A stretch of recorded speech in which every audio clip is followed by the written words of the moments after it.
ข่าวนางคำอิงอายุเลย60 ปีสาตีวันซอดตรงเวียงเมืองสู่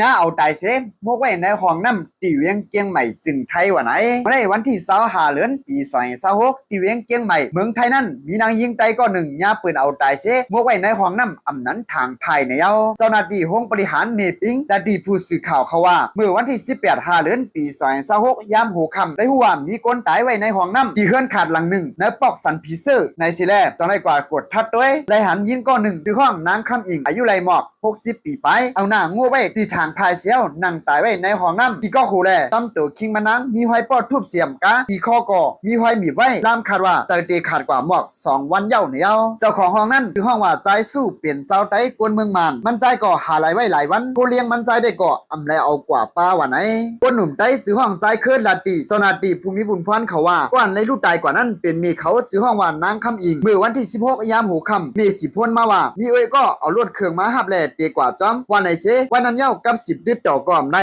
เมื่อไรคู่ข่าวว่ามีนายยิงใต้ก็หนึ่งย่าปืนเอาตายเลยแหละจังไรมาด้วยเสไรหัวเป็นเมเขาตั้งใจสู้อันหายไว้นั่นเป็นจู้กันนะเย้าอยู่ดีก้นหิมจำรัดว่าใจสู้นั่นเหตุการณ์รุมลาสนที่หงเฮียนหลังหนึ่งเมื่อวันที่18เดือนปี2026นั่นอำหันมันกว่าเหตุการณ์แรกผู้สอนเขามาไขมันตีเฮิรนไปกะอำหันมันเสมีคนตายไว้แหละจังไรกับ10 ปองเข่าจู้เจ้าหน้าที่ตำรวจเขาในเย้าอยู่ที่เจ้าหน้าที่ภูมิบุญพรเขาต้องผุดด้วยกองวงจรอำนั้นกอง44กำลาซึ่งได้หันใจสู้เอาเลือดเครื่องต่างมานั่งกว่าตีห้องมันใจก้นอาหารจอมก็หนึ่งกรว่าใจสู้ว่ามันตื้อทีแรกเตมือตึกเหล่ามันนางในเย้าจอมหนังสากเสียลักฐานในห้องเฮือนแหละอันมันใจหาลายกว่านั้นอยู่ที่เจ้าหน้าที่เขาถังเทือมว่าใจสู้เป็นก้อนเฮ็ดเห่อมันนางตายกว่าไหนถึงมาวันที่19เดือนปี2026ในย้อนหมายดิกตีลุมตราเสออกหมายจัดเดตี้ยับมันใจในเย้าก้นอันหูจักมันใจได้ลาดว่าใจสู้นั้นอัปเดตไปมือขึ้นเมืองไตเย้าวันไหนเอาค่ะข่าวเงาหัวในก็อยู่ที่ข้องข่าวไอทีวีออนไลน์เขาออกในไหมหนังในค่ะกำลังสุดยันสุบันเฮาผู้ใดให้ฮอดถึงสุขติติกัดเย็นที่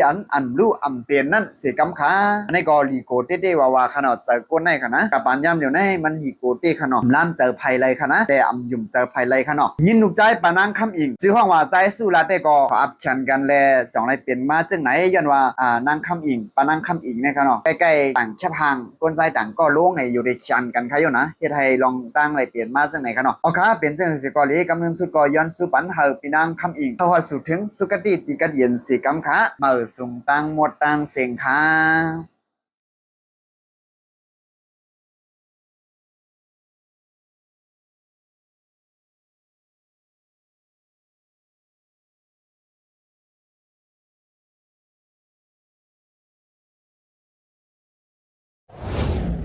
เก็บสืบปืนเพขาวหยอดอิน